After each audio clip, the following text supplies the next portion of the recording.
Hello मेरे प्यारे भाई, आप लोग का स्वागत है आपके अपने यूट्यूब चैनल VS एकेडमी में। मैं हूं आपका भाई अभी। तो जैसा कि मेरे प्यारे भाई आपको पता है कि आज से हम यूट्यूब पे कंटिन्यू वीडियो प्रोवाइड कराएंगे क्लास 10 का मेरे प्यारे भाई।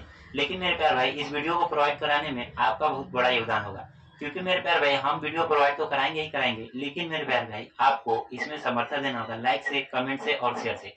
तो मेरे प्यारे भाई आज की जो मेरी टॉपिक है जिसका नाम है गोलीय दर्पण से बनने वाले प्रतिबिंब का नियम। मेरे प्यारे भाई जब भी आप ध्यान देखिए बोर्ड एग्जाम में गोलीय दर्पण का बहुत बड़ा योगदान है। मेरे प्यारे भाई अगर गोलीय दर्पण में वस्तु कहाँ रखी है और उसका प्रतिबिंब कहाँ बनेगा, इस चीज की अगर जानकारी चाहिए मेरे प्यारे भाई, तो आपको इन 4 नियम के बारे में बहुत अच्छे से जानना होगा। तो मेरे प्यारे भाई चारों नियम को बहुत ही आसानी समझाएंगे, लेकिन क्लास अच्छी लगे मेरे प्यारे भाई तो चैनल को लाइक और सब्सक्राइब जरूर कीजिए। मेरे प्यारे भाई ध्यान से देखिए गोलीय दर्पण क्या है, पीछे चैप्टर हम पीछे क्लास में पढ़ा चुके हैं। तो आज हम मेरे प्यारे भाई बस उतना ही चीज बताएंगे आपको कि मतलब ये 4 नियम क्या होता है और नियम का ये 4 नियम का यूज आगे हमारा क्या होने वाला है। तो मेरे प्यारे भाई 4 नियम बहुत ही महत्वपूर्ण है, क्योंकि अगर ये 4 नियम आप जानते हैं तो जब भी डायग्राम बनाया जाएगा तो डायग्राम में आपको बनाने में कोई दिक्कत नहीं होगा और आसानी से समझिएगा।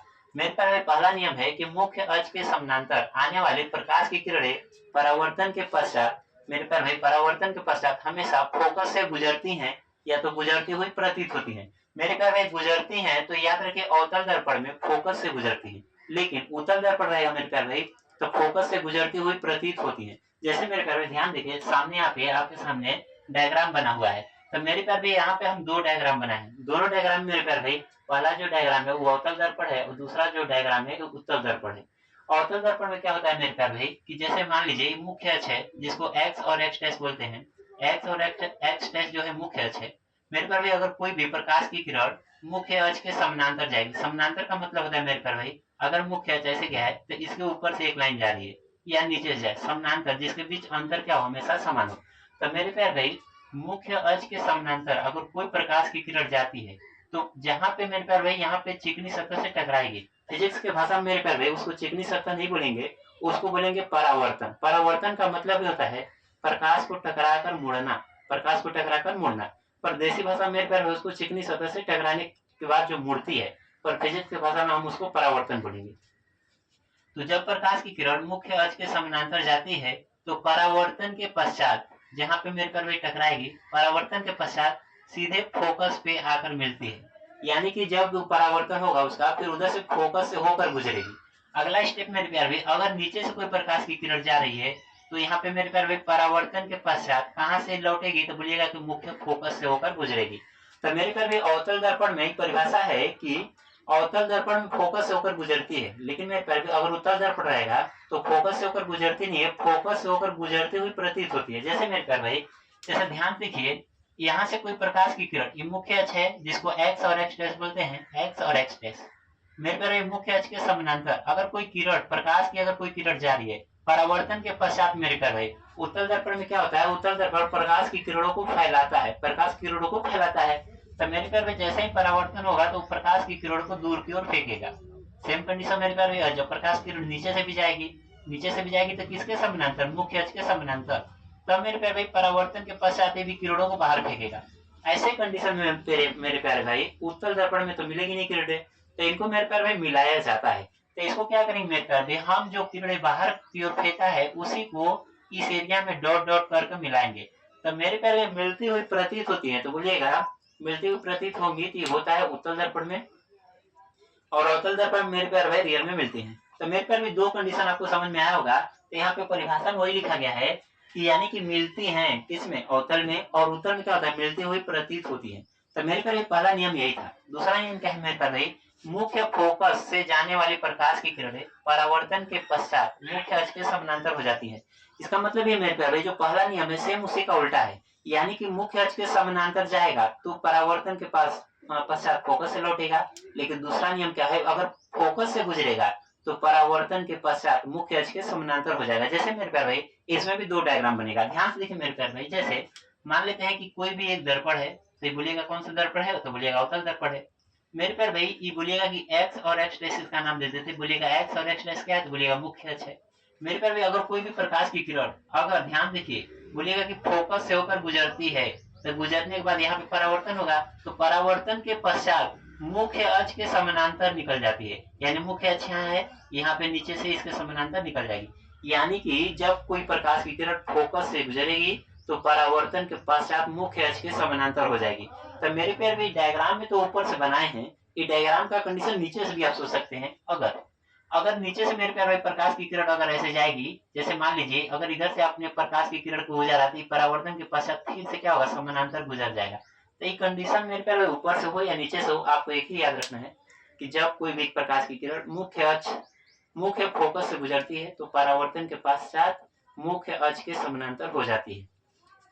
लेकिन मेरे प्यारे भाई उत्तल दर्पण में तो ऐसा नहीं होता है, लेकिन उसमें क्या होता है, मिलती हुई प्रतीत होती है, उसको पीछे मिलाना पड़ता है। जैसे देखिए मेरे प्यारे भाई, बोलिएगा कि एक्स और एक्स डैश क्या है, तो बोलिएगा कि मुख्य अक्ष है।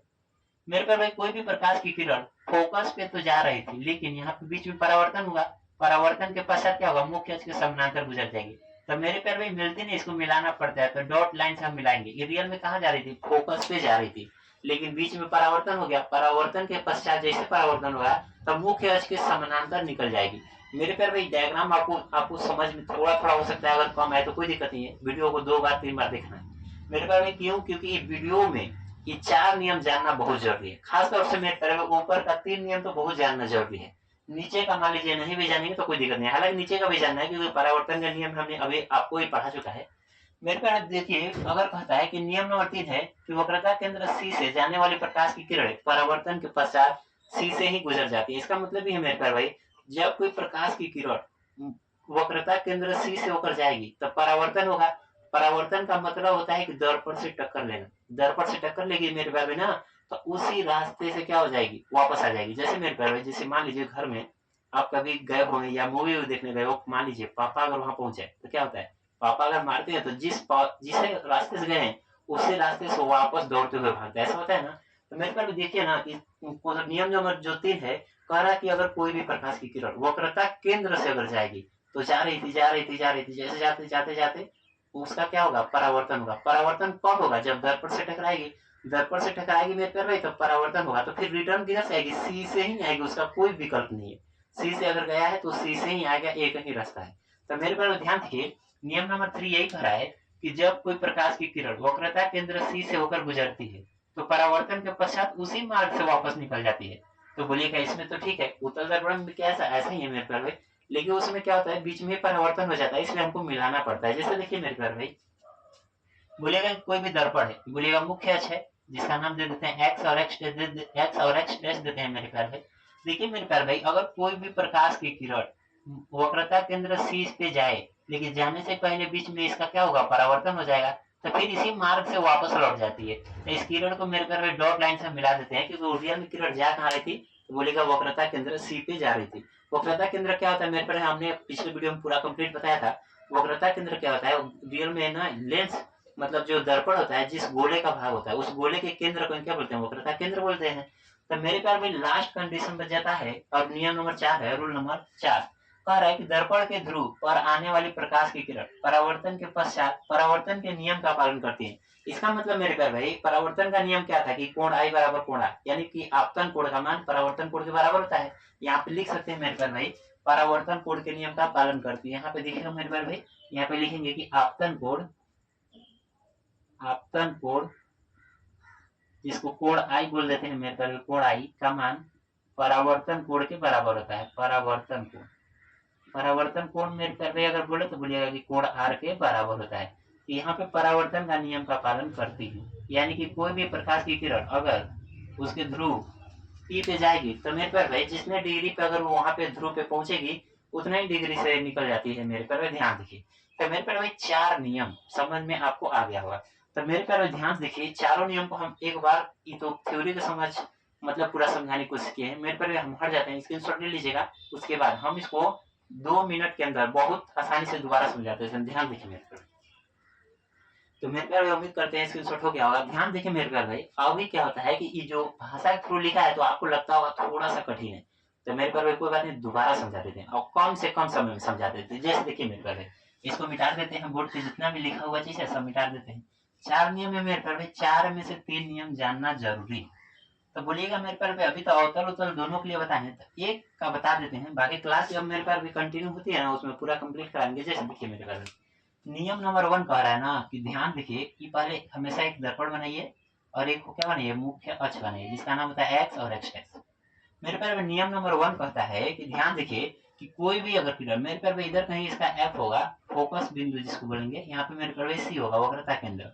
मेरे प्यारे भाई नियम 1 कहता है कि अगर कोई भी प्रकाश की किरण क्या होगा, मुख्य अक्ष के समानांतर जाएगी, मुख्य अक्ष के समानांतर जाएगी, तो यहाँ पे परावर्तन होगा, तो परावर्तन के पश्चात इसका एक ही रास्ता बचा है कि सीधे वो फोकस से होकर गुजर जाती है।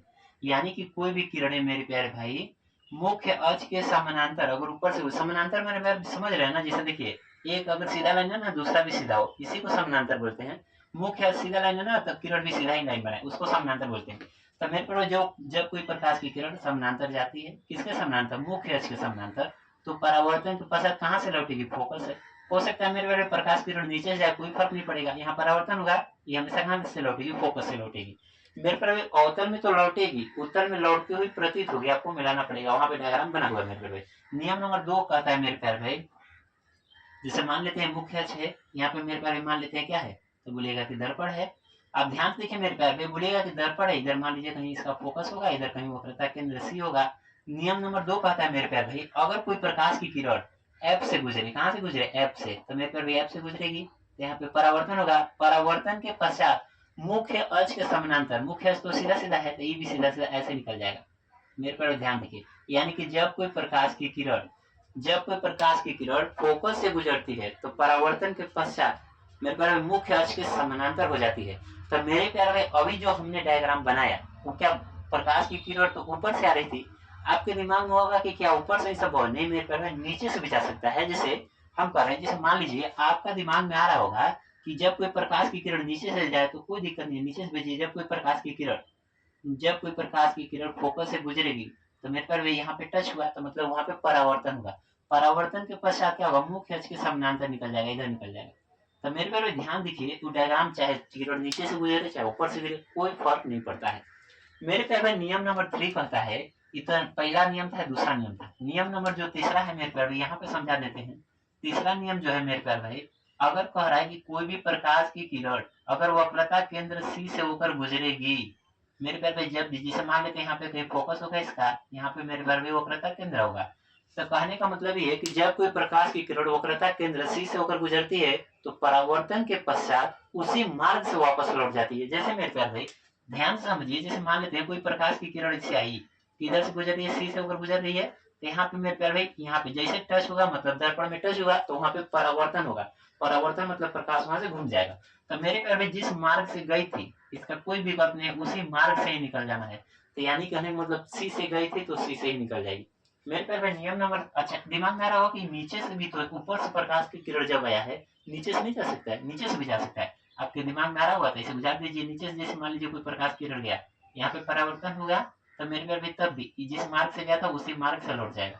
कोई एक बना देना, या तो ऊपर से या तो नीचे से, पर मेरे प्यारे भाई कोई दिक्कत आपको होगा नहीं। हम है मेरे प्यारे भाई तो बता रहे प्रकाश को ऐसा समझाएंगे कि आपको कोई दिक्कत ही नहीं होगा। जहां नहीं समझ में आएगा मेरे प्यारे भाई वीडियो में कमेंट करिएगा, अगले वीडियो में हम आपको डाउट को क्लियर कर देंगे। ध्यान देखिए मेरे प्यारे भाई, जो रूल नंबर 4 है, रूल नंबर जो 4 है मेरे प्यारे भाई, कहता है ना कि जब प्रकाश की किरण क्या हो, मुख्य अक्ष के समानांतर न गुजरे, फोकस से न गुजरे, वक्रता केंद्र सी से न गुजरे, जब प्रकाश की किरण को ध्रुव पे डाला जाए, पी पे, यानी ध्रुव क्या होता है मेरे प्यारे भाई, यानी कि दर्पण का वह बिंदु जहाँ पे वक्रता, मतलब जहाँ पे मुख्य अक्ष, इस मतलब मुख्य अक्ष दर्पण के जिस भाग पे मेरे प्यारे भाई स्पर्श करती है ना, उस बिंदु को मुख्य बिंदु मतलब क्या बोलते हैं, ध्रुव बोलते हैं, पोल बोल देते हैं मेरे प्यारे भाई। तो देखिए ध्यान से, जैसे मान लेते हैं कोई एक दर्पण बनाते हैं, और मेरे प्यारे भाई इसमें बोलिएगा कि ध्रुव किसको बोलेंगे, ध्यान देखिए, यानी कि मुख्य अक्ष, ध्यान से एक मतलब इसका अगर परिभाषा पूछा जाए तो आप कैसे बोल सकते हो, ध्यान देखिए, बोलिएगा मेरे प्यारे भाई मुख्य अक्ष, मुख्य अक्ष दर्पण को जिस बिंदु पे स्पर्श करता है उसी बिंदु को मेरे प्यारे ध्रुव बोलते हैं। तो कहने का मतलब ये है कि नियम नंबर 4 में हम यही लिखवाए मेरे प्यारे भाई कि अगर कोई प्रकाश की किरण कहाँ से गुजरे मेरे प्यारे भाई, तो बोलिएगा कि पी से गुजरे, पी से गुजरने का मतलब यहाँ पे, तो मेरे प्यारे भाई उसी मार्ग मतलब उतने ही एंगल से बाहर निकल जाएगी। अगर यहाँ 30 डिग्री के एंगल पे, यानी मुख्य अक्ष से 30 डिग्री के एंगल पे आया होगा किरण, तो मुख्य अक्ष से 30 डिग्री के कोण पे ही मेरे प्यारे भाई किरण क्या हो जाएगी, बाहर निकल जाएगी। तो मतलब मेरे प्यारे भाई रूल नंबर 4 यही है मेरे प्यारे भाई। अभी तक जितना भाषा लिखे थे वो चारों का रिजल्ट यही है। यानी फिर से समझा देते हैं मेरे प्यारे भाई, जब कोई प्रकाश की किरण ऊपर ऊपर सीधा सीधा चल रही है और नीचे मुख्य अक्ष है, तो बोलेंगे जब कोई प्रकाश की किरण मुख्य अक्ष के समानांतर जाती है तो परावर्तन के पश्चात एक ही जगह से लौटेगी। कहां से लौटेगी? फोकस से लौटेगी। मेरे पर भी नीचे से भी जा सकती है, यानी कि जब कोई प्रकाश की किरण मुख्य अक्ष के समानांतर गुजरती है तो परावर्तन के पश्चात फोकस से गुजरती है। दूसरा नियम है मेरे पास है कि जब कोई, इसी का जस्ट उल्टा है, जब कोई प्रकाश की किरण फोकस से गुजरती है तो परावर्तन के पश्चात मुख्य अक्ष के समानांतर हो जाती है।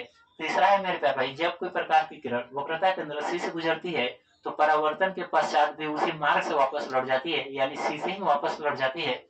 चौथा नियम कहता है मेरे पास भाई, जब कोई प्रकाश की किरण को ध्रुव पे यानी पोल पे जाती है या डाली जाती है तो मेरे पास जिस एंगल पे पोल पे गई होगी उसी एंगल से बाहर निकल जाएगी, यानी वहां पे परावर्तन के नियम का पालन हो जाता है, यानी कोण आई का मान जो होता है कोण आर के बराबर हो जाता है।